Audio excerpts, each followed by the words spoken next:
Okay, Assalamualaikum warahmatullahi wabarakatuh. Good morning, everyone. Good morning, teachers. Okay, the previous presenter already tell you about. I'm sorry. I'd like to say thank you so much, and I'm really happy to be here. I'm really glad to be in this conference. So we have many great presenters today. The previous presenters already told us about the curriculum design and course design. After that, we learned about how to create your lesson plan before you start your lesson activities. Now time to show you. Okay, now your time to show your lesson plan, okay, with the many techniques and textbooks and materials that you can adopt it. So, okay, for the today presentation, I got resources from Brown's book. It's tell about techniques, textbook, and materials. So let's take a look. Okay, the first one. Okay, before I share about my presentation today, we have to know about the goals of this session.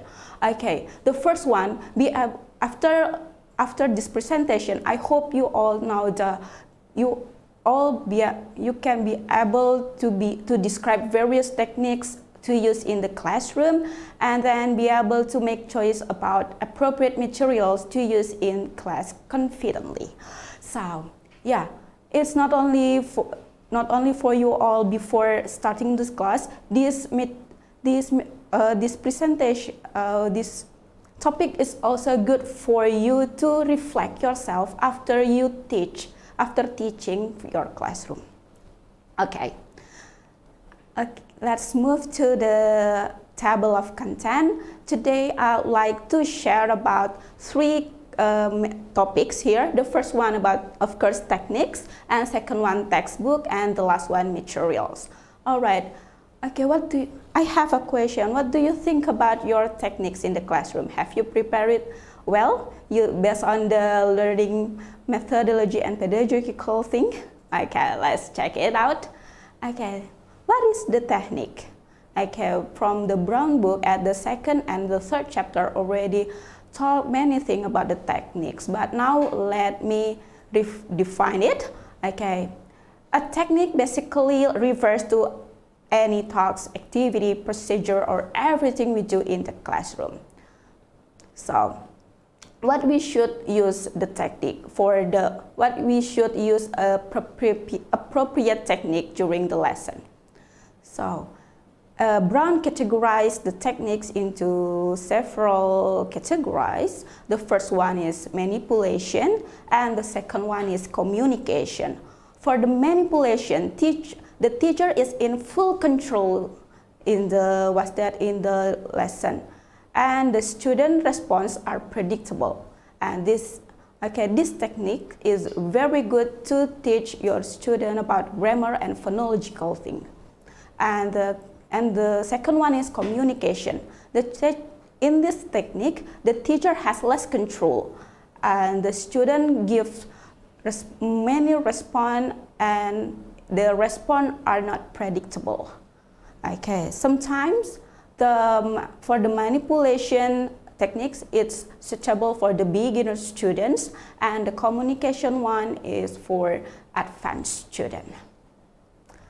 Then, okay, it's similar like previous explanation. Another categories about the techniques, it's about the control and open-ended. All right, the control is centered around the teacher. Okay, it's focused on the teacher. The teacher is like spoon feeding to the student, and it has aimed for intended responses. Yes, as I told before, this is very good for grammatical thing form, on language form. And open-ended, many improvisation for the students, and it's focused on the communication. Okay, some activity that we found in the classroom, such as role play, and then interview, maybe many, was that a dialogue and a transactional dialogue. Then, okay, Brown also write about drills. Okay, there are three drills. There are three kind of drills in this book. All right, the first one, mechanical drills. Second one is meaningful drills, and the last one, communicative drills. Okay, drills techniques is, we know it for a long time, and this techniques is really good for us to introduce the new thing for our student, especially in the structure, grammar structure. So the appropriate one to introduce our student about grammatical thing or phonological structure, we use mechanical techniques. Okay, why we choose this method, this techniques? Because this technique focuses on single correct responses. For example, we teach about simple past tense. The form is, I went to the hospital 2 days ago. And then we can use substitution drills, and then we change the place with maybe cinema or mall or restaurant, for example. So I went to the restaurant 2 days ago, and we do the several drills for our student to introduce this new pattern of our new pattern of sentence, like that. Then we also can use meaningful drills. Meaningful drills is to reinforce certain language from elements but connects to the reality. Okay, for the previous one, we gave the student the fixed structure, but this one we give it meaningful. We connect it with the reality. Maybe we can change the subject. For example, who is that girl sit next? Or who is that girl sits next to you? For example, and then we can change the. For the answer is the woman is sitting next to me, for example, like that. And then who is that? And then the subject can be changed with the really one in the classroom. And then the subject can be changed into she, and it's real many times. Okay. And then the last one is communicative drills. This drills focuses on communicative reality, but still under teacher's control. Okay, this technique already have two ways communication, but the production still under control by the teacher. For example, it's still about past tense. Okay, maybe the teacher can give the student about what's that? About open-ended question. Okay, for the example is, where did you go last weekend? Oh, miss, last weekend I go to the cinema. Go to cinema or went to the cinema? Oh, miss, went to the cinema. So you have to correct it because the production still under your control. This is the drill communicative drill. For another example is, okay, that's for the student A, and now we move to student B. Okay, how about you, B? Where did you go last weekend? Okay, because the student heard the previous student, they should make a past tense? Or, oh, miss, I went to the restaurant last weekend, for example, and many communication happened there. Okay, the answer can be unpredictable, but the sentence structure, we predict it. It's under our control. Then, okay, about the techniques, Brown classify categories with some techniques here. We call it Taxonomy of Techniques. Okay, why we should know about the Taxonomy of Techniques? First one, okay, is an aid to raising your awareness of the variety of available techniques. So many teaching techniques there. Then the second one is an indicator of how techniques differ according to a continuum ranging from controlled to open-ended. And the last one, research for your own personal brainstorming process of your considered types of techniques for your classroom. So let's us see the taxonomy techniques.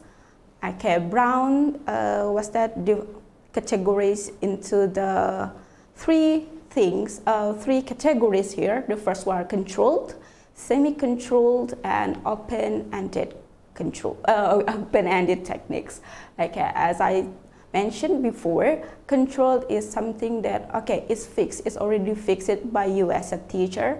And semi-controlled, yes, you can give a little modified, but the answer is still under your control. And open-ended, the answer can be unpredictable. Okay, yes, I thought this is a very nice for the advanced student. Okay, let's see some activity that can be in the controlled techniques. For example, we can use warm-up techniques. Second one, setting, or then the organizational techniques.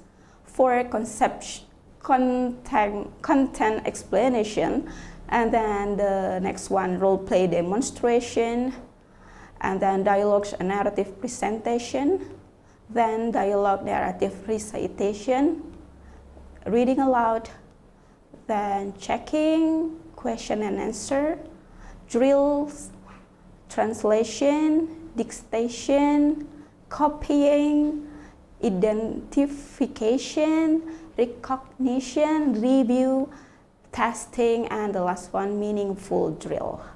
Okay, for the further explanation, you can read at the book page 225 until 227. Okay, there are long explanation about that one from Brown, and this is good to you to choose what techniques will you apply in your classroom. Then about the semi-controlled, there is a brainstorming and storytelling, question and answer, referential, and then cue narrative, information transfer, information exchange, wrap up, narration exchange, and then narration exposition and preparation. And for the open-ended, we have role play, games, report, problem solving, drama. Okay, this is nice to play drama in the classroom. And simulation, interview, discussion, composition, a purpose. Okay, I will to show you the next slide first. Okay, but I keep this one first because I want to show you something the next slides. Okay, in Kampung English, our teacher are very high qualification here. So we have MP3 methods here, motivation, presentation, practice, and production. Okay, this method, of course, always have a long research because we want to our student in Kampung English can achieve the goal very nicely. So for all the teacher, have you applied those techniques in our MP3? What do you think? Okay, let's reflect it in a few minutes. It's fine. So I have a real reflection before. For the motivation, I motivate my student with the warm up. Okay, you can start sing a song to your student, and then you can play a simple game like mime. It will be very fun to motivate your student before the classroom started. Okay, but yes, of course, the warm up have to suitable with the goal of your lesson, your learning goal. And then in my classroom, I always use drill Sometimes I use for the beginner student, I use a manipulated drill. I give one sentence, I drill it again and again, and then I give the substitute drills. Then after that, they already master it, and then I move to the meaningful drill. I change the subject and the context itself. Okay. Then I also sometimes mix with the semi-controlled techniques. I love storytelling with my students, and sometimes I give them some cases and we will brainstorm together about the cases. After we practice many times and time to produce the sentence. So I love to games for my students and sometimes role play for my students. Okay, for this techniques, I got many unpredictable response for my student. But if they give the response beyond the lesson, it's fine. But if they make mistake, I always correct it again. Okay, but this is nice, yeah. Okay, next we already know the techniques what we are going to apply in the classroom. Now, time to select your materials. Okay, every teacher has a textbook, right? Okay, so what is your favorite textbook? Okay, so I have a question here. What is a perfect textbook, anyone? Okay, what is the answer? Okay, for the Brown book, not textbook is perfect. The teacher needs to decide what to use, what to skip, and what to adapt it. So how to use it, how to skip it, how to adapt it. Of course, it's based on our curriculum that we designed before and the lesson plan that we planned it before, okay? So how to do it? Okay, Brown, give some criteria for textbook selection and evaluation. The first one, okay, it should match about your program and your course. Okay, here is the list. Okay, we have to give some checks before we use the textbook. The first one, the question is, does the textbook support the goals of the curriculum and program? The second one is the textbook part of series of if so, is it at appropriate level of your student? The third one are a sufficient number of course objects addressed by the textbook. The next one is the textbook gauge for learners at appropriate age group, ability, purpose, and backgrounds. Then, is the textbook attractive and motivating in its design and layout? Is your textbook many acute picture for the small student and many hand-on activities for the young learner, for example, and it's colorful or not for the young learners too. Okay, the next one is the textbook sensitive to cultural backgrounds of the student. Okay, we have to highlight the last question because we live in Indonesia, we have a East culture, right? So yeah, English, we teach another languages. A language is sometimes many Western culture, so we are the teacher should be adapted with our culture. So okay, so be careful and please do some research about something that's sensitive for your students and for your organization, for example. Then approach all the roles of the teachers and learners in concert with current knowledge about second language acquisition, and then do the sequencing, difficult level, pacing, and variety is presented in the textbook. Then thus the approach challenge to use and develop their own strategies and to work toward autonomy. What do you think? Right. Then the last one, your textbook should cover the skills. Thus, textbook account for a variety of learner preference and style as they develop various skills or not? Okay, is the mix of skills presented in the textbook appropriate for the course? Then does the textbook provide learners with the adequate guidance as they are acquiring these skills? So have you checked our textbook? What do you think, teachers? Oh, and then if you have supplementary materials, you also check your supplementary materials, and the technique also. Do the techniques in the textbook promote learners' language development? And then is there a balance between control and open-ended techniques?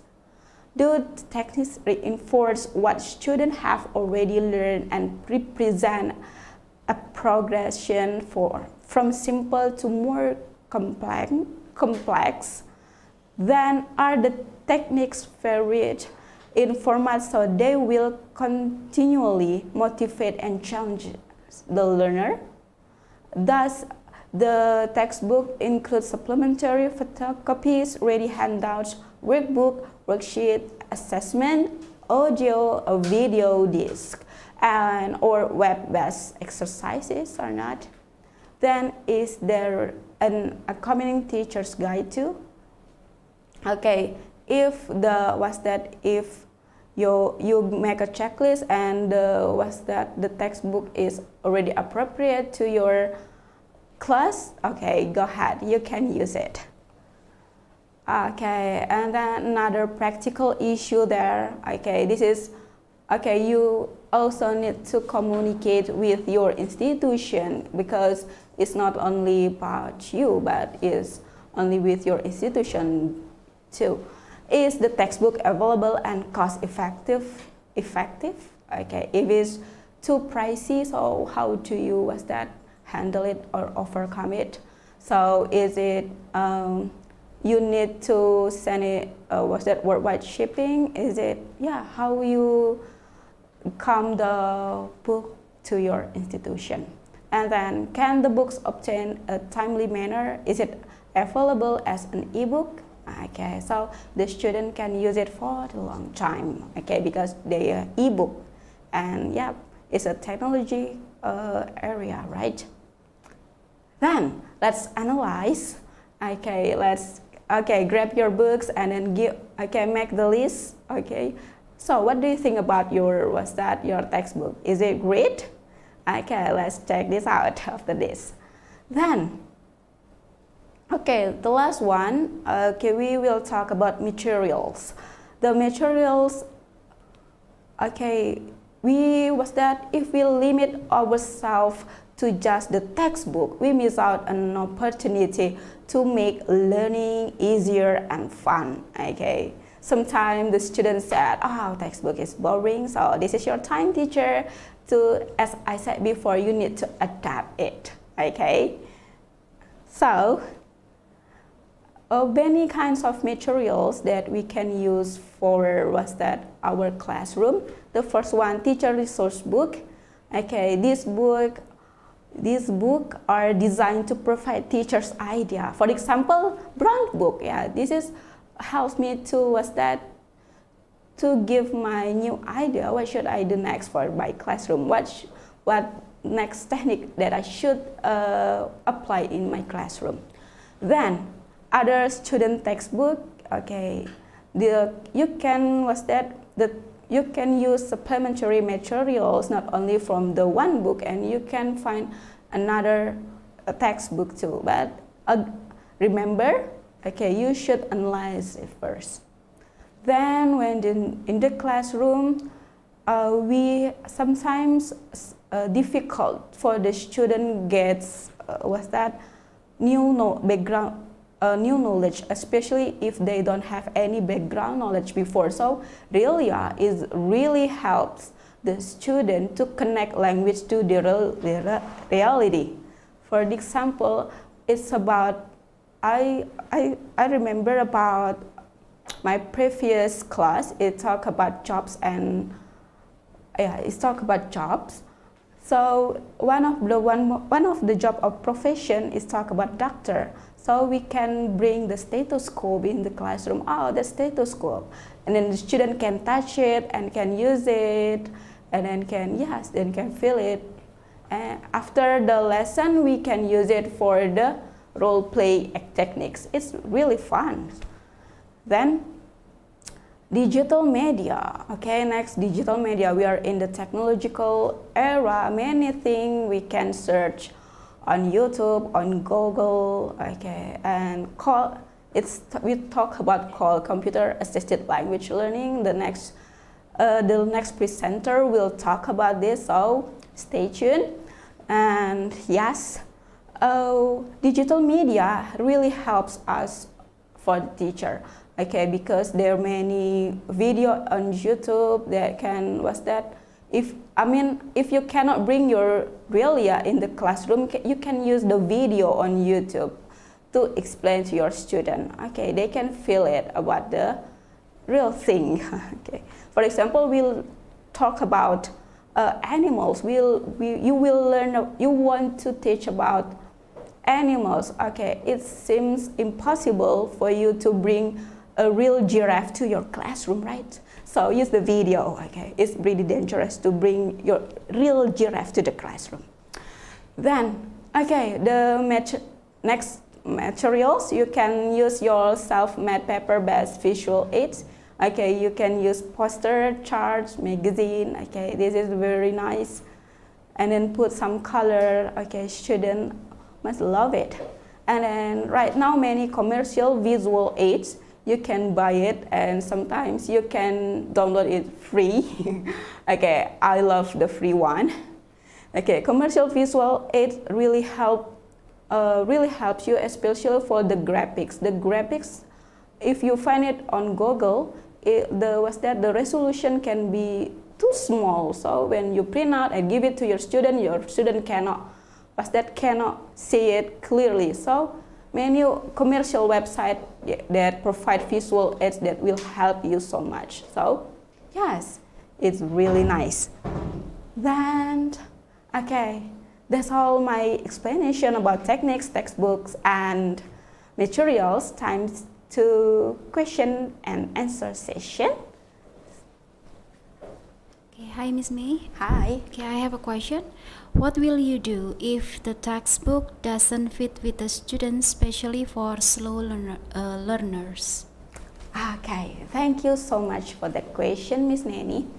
Yes, if the textbook is not appropriate or not suitable for the slow learner, we can adapt from another materials. Okay, from the previous explanation. Okay, we not limit ourselves just on the one textbook. Okay, many opportunities. Okay, we can find it. We can use another textbooks, and then for the slow learner, maybe you bring the realia in the classroom, so we can engage their mind and with the thing that maybe is nice for the slow learner. That's all. Okay, next question, please. All right. Hey, Miss May. Hi. Okay, based on Taxonomy of Techniques, there are three, right? Yes. Which one do you prefer? The controlled one, semi-controlled, or open-ended? Thank you. Okay, I prefer all the techniques because the three of the techniques are really nice, and thank you for the question. I love it, and yeah, there is no bad or the best techniques.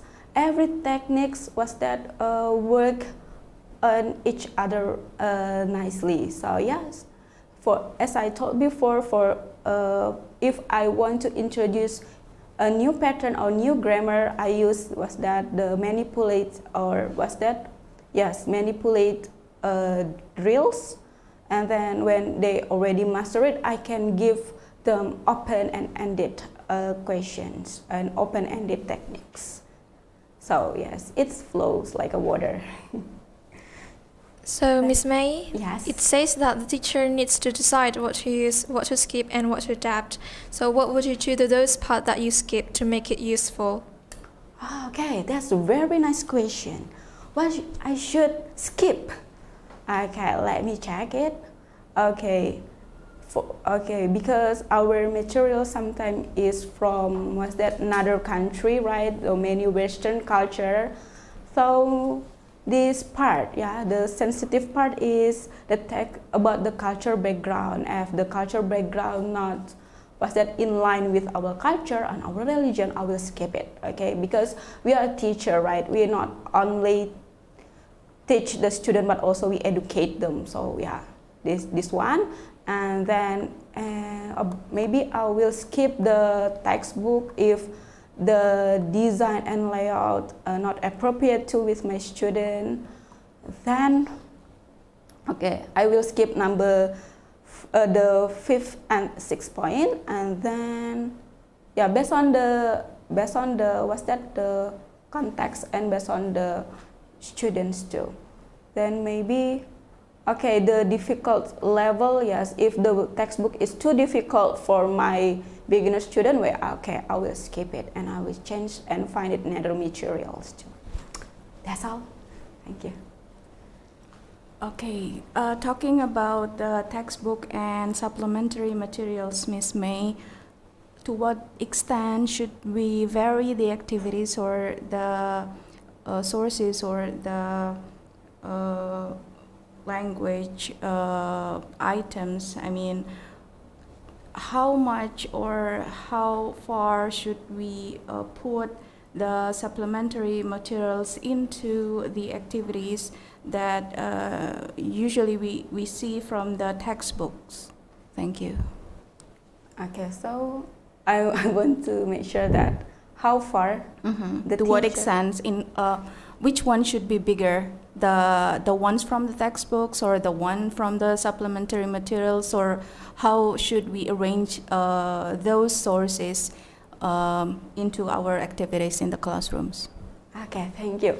Wow, it's quite tough. Okay, I'll try to answer it. It's we back to our learning goals, of course. Okay, if the textbook not achieve the learning goal much, so we need a supplementary materials from another textbook, another resources too. So the student can obtain the goal very nice. So based on the goal, I think. So if you have noticed locally published textbooks and globally published textbooks, you may have noticed differences in them. My question is, how do you see the differences among those textbooks, and how would you consider choosing them? What kind of considerations you take when you decide which textbook to adopt? Okay. Thank you, Mr. Rohani. So, a local publisher and global publisher, of course, sometimes I saw many grammatical errors in the local publisher. Okay, that's really dangerous for our student. Okay, yes, we are a teacher. We need to read a lot, right? So, how come if our references, the grammatical it's really fundamental for the teacher and for the student as well if it's wrong. So I prefer use the global publisher, for example. That's how to overcome the problem. I think that's all for me. Okay. All right.